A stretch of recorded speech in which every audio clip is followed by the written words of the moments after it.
Velkommen til et nytt Inside Israel fra internasjonale kristne ambassade Jerusalem. Mitt navn er Ingunn Juliussen. I dagens program skal du få møte Israels offisielle representant i Norge, ambassadør Rafael Schutz. Mordechai var bare 9 år gammel under 2. verdenskrig. Da nazistene hadde tatt dem til fange, sa hans mor til ham: «Løp, så du kan fortelle verden hva som skjer her.» Det var siste gangen han så sin mor. Møt Mordechai, som ikke bare overlevde holocaust, men som også ble med å bygge opp staten Israel. I dag bor han i hjemmet for holocaustoverlevende i Haifa, som ICEJ er med og finansierer. אני עמדתי ליד אמא שלי, מחזיק את היד.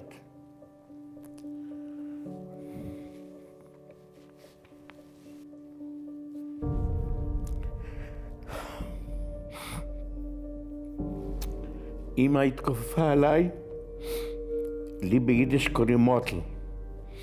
היא אומרת לי, מוטל, תנסה לברוח, שתוכל לספר מה היה פה.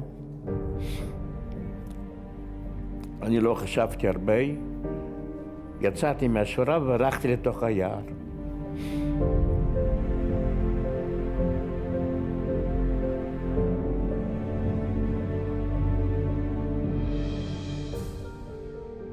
לא יודע מה זה להגיד אמא מגיל 9. וגם לא קיבלתי חיבוק של אמא שכל ילד מקבל. אלה הרסו לנו את הילדות. עשקו את הילדות. לא צצוע היה לך, לא איזה משחק, לא משהו שילד, כל ילד בעולם, זה דבר מינימלי. לא היה לנו את זה, לא. אתם יודעים שהמלחמה לא נמשכה, לא חודש, חודשיים או שנה ושנתיים, נמשכה איזה 5 שנים. וכל פעם, כל יום אתה צריך להילחם על החיים שלך. På grunn av holocaust ble mange barn som Mordechai etterlatt som foreldreløse. De overlevde, men hvor skulle de gå? אנחנו באירופה נדדנו בכל מיני ארצות. בגרמניה, פולין, צרפת. בסוף באנו לצרפת, העלו אותנו לאונייה, תיאודור הרצל, ובאנו לחיפה. בחיפה האנגלים לא נתנו לרדת, לקחו אותנו לקפריסין. בקפריסין היינו 8 חודשים, ומעלת הנוער הוציאו אותנו, הביאו אותנו לכל מיני קיבוצים, פיזרו אותה, כי אנחנו כולנו יתומים, אין הורים, אין איפה להיות, לקחו לקיבוצים. בקיבוץ עבדתי על טרקטורים.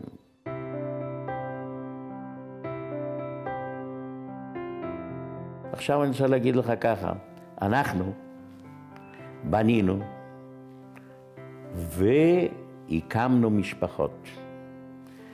הקמנו משפחה, למשל לנו, אני ואסתי, יש לנו 3 ילדים, 6 נכדים, שיהיו בריאים, והם חונכו לשרת את המדינה. צריך לשרת את המדינה.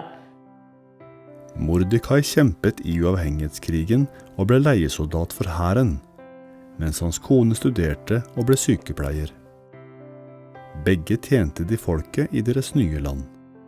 אחרי זה עבדתי בכל מיני עבודות עם הטרקטור. איפה שהיו מלחמות, שם צריך ציוד. ועבדתי בכבישים. אם אני אומר שאני בניתי, זה לא פרזה, זה אני בניתי, למה זה הענף הזה היה לבנייה, לתשתיות. זאת אומרת, אני למעשה עבדתי כל הזמן בפיתוח המדינה, בבניית המדינה. For mange holocaustoverlevende blir det vanskelig å leve alene på deres eldre dager. Da er det ICEJs hjem for holocaustoverlevende kommer inn i bildet. De ansatte tar seg av behovene deres, og sykepleierne er på vakt for å forsikre at de forblir friske. אנחנו לעת זקנה, קשה לנו לתפקד בבית, לי יש בית, יש הכל. וזה ארגון בעזרת השגרירות הנוצרית, שאני יודע שהם תומכים בנו, ותומכים יפה, ואנחנו חיים על רמה De holocaust-overlevende drar på utflukter rundt om i Israel, og de nyter et vidt spekter av aktiviteter. De feirer store begivenheter som de gikk glipp av da de strevde for å overleve holocaust. Israels sjefsrabbiner utførte til og med en særegen bar mitzvah ved klagemuren. Mordechai og de andre 70 holocaust-overlevende ved Haifa Home får daglig omsorg på grunn av partnere som deg. Din støtte er avgjørende for å opprettholde driften av Haifa Home. Tusen takk til alle dere som står sammen med oss i å hjelpe jøder hjem, hjelpe fattige i Israel, undervise menigheten om det jødiske folk, og mye mer. Til deg som ennå ikke har blitt med i dette store oppdraget, som er forankret i Bibelens ord trøst, ja trøst mitt folk, har du nå muligheten til å gjøre en forskjell. Du kan bare sende en SMS med ICEJ til 2030. Så vil du motta vår avis 11 ganger i året for 300 kroner. Nå skal vi få møte Israels ambassadør i Norge, Rafael Schutz. Han arbeider med å bygge relasjonen mellom Norge og Israel. Nylig gikk kirkeuka for fred i Palestina og Israel av stabelen. Dette var et arrangement som mange opplevde med sterk slagside mot Israel. Nå skal vi høre med den israelske ambassadøren hva han tenker om denne eventen. I tillegg skal vi også ta opp en del andre spørsmål. Dear Mr. Ambassador, now you have been in Norway for more or less 2 years. Right. What is your experiences with Norway? Well, basically, in a nutshell, the experience until now has been very positive. I like the working environment. I believe that there is plenty of potential, especially because in recent years, Israel and Norway became, I would say, mutually more relevant to each other regarding the economies. I refer mainly to oil and gas, which there are new findings in Israel and which makes the experience here and the knowledge here very important to us. And also because of the issue of the drop of prices, there is the notion in Norway that more innovation and high tech is needed, and this is a point where Israel is very strong. So we have a unique meeting point which takes a big chunk of my schedule of my work here, and I am happy about that because it gives me an opportunity to work on the potential of relations between the two countries. Recently, we had the event in the Norwegian church called the World Week for the Peace in Palestine and Israel. What is your experience and what is your answer to this event? What is called a week of peace in Israel and Palestine is very misleading. The title hides the fact that when we look into the content, we see a very biased agenda, very one-sided. I wouldn't even say that it's pro-Palestinian because in my concept of things, it's not. It's anti-Israeli. It's not pro-Palestinian because it doesn't help the Palestinian cause. If people would like to help the Palestinians to reach an agreement with Israel, they should be addressing the sensitivities of the two sides and not creating a false illusion among the Palestinians that only their needs are being met. So it's sad, and it is even more sad when it comes from the church with all the historical background. I would have expected the church to be very attentive towards Israeli/Jewish sensitivities. I believe these people within the church, because there are also others who are more positive, but these people within the church are not meeting the standards of the sensitivities that I'm looking them to do. But when they say that they are building a bridge, what do you answer them? Well, if I would have been an engineer, I would have been quite concerned about the fundamentals of this bridge. It's quite a shaky one. You don't build a good bridge by addressing only the sensitivities and concerns of one side. You should be open and empathic and to look into the heart and souls of the two sides of the conflict with all the differences that there are between them. But there is this kind of, as I called it, there is a fixation. I'll give you one small example. One of the spokespersons said, she said in the name of the organizers, she said that they support the weaker side. Now, even from a philosophical point of view, this is so superficial and so childish. And so I would say far from context. I mean, the fact that there is a strongest side, Israel, and the weakest side, the Palestinians, does not necessarily say that the weaker side don't have any responsibility, and that the strongest side is not right in our allegations. I would say, regarding the Middle East in general, especially when we look what is happening in the greater Middle East, and we are going to talk about that a little bit more, if Israel wouldn't have been strong, it wouldn't exist. We see what is going on in Syria. Unfortunately, we don't have the luxury of Norwegians to have Swedes and Danes as neighbors. We live in a very volatile, violent, and wild neighborhood, and we can see the terrible images on TV, day in, day out. And sometimes some of the good-intentioned Norwegians forget that. And they tend to put all the responsibility on Israel, and in that I believe they are committing a big mistake. How does the general Israeli public relate to this message from the church, if they hear it? Well, I'm afraid that this is part of a wider perception among some circles, in not only in Norway, in Europe in general. There are also some players who represent a similar approach in the United States. And of course that for Israelis, this is perceived as a flagrant bias. I mean, this is not only about the weak of the churches. I mean, let's see the UN, for example. As my Prime Minister, Benjamin Netanyahu, in his recent speech at the UN General Assembly said, the United Nations is dedicating more resolutions to condemn Israel, a democratic country, than condemning all other states upon earth. So there is really a bias that is conducted from the UN and some other agencies. And what we see in these churches is another part of that.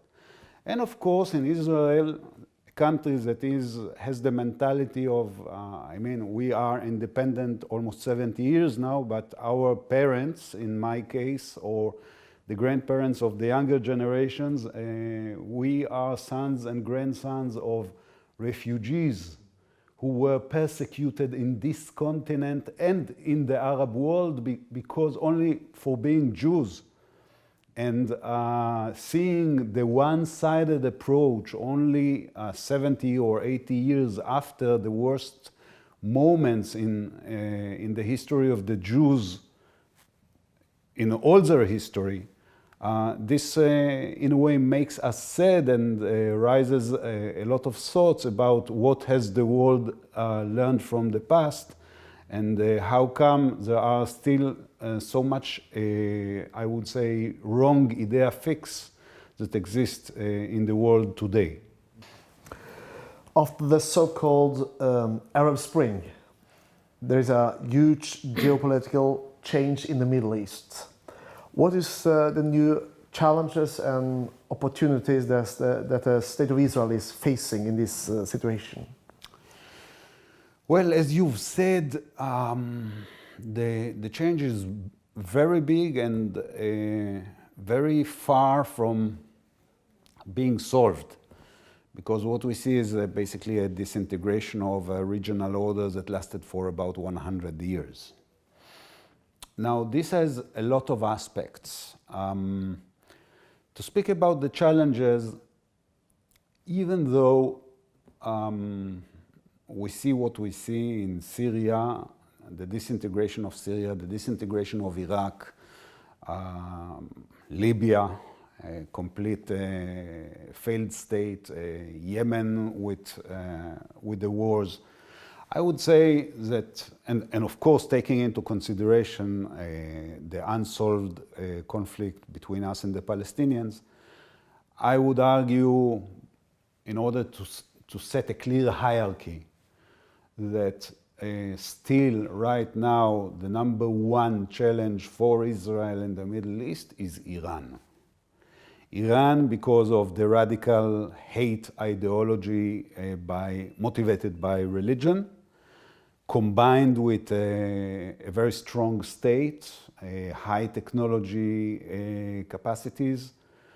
So when you combine religious radicalism with such an infrastructure, it is our prime concern.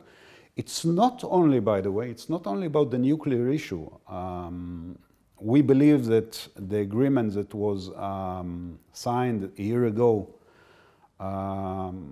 with Iran, or between Iran and the Western countries or the international community, the 5+1, the UN, we believe it is a bad agreement, and it will leave Iran in 10 years' time with a residual capacity, or as we say, it will become a threshold state, a state that, if deciding, would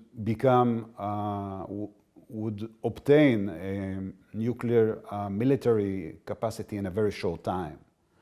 But our concern, if we brush this aside, lies in the fact that this agreement gave Iran a tailwind to continue its policy of intervening in conflicts and inflaming conflicts basically in the 5 continents.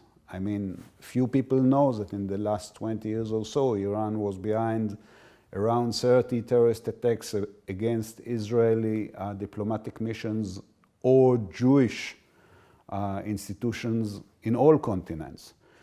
And right now, of course, Iran is heavily involved in all the Middle Eastern conflicts that I mentioned before, and especially in the Syrian one, where it is one of the principal supporters of Assad.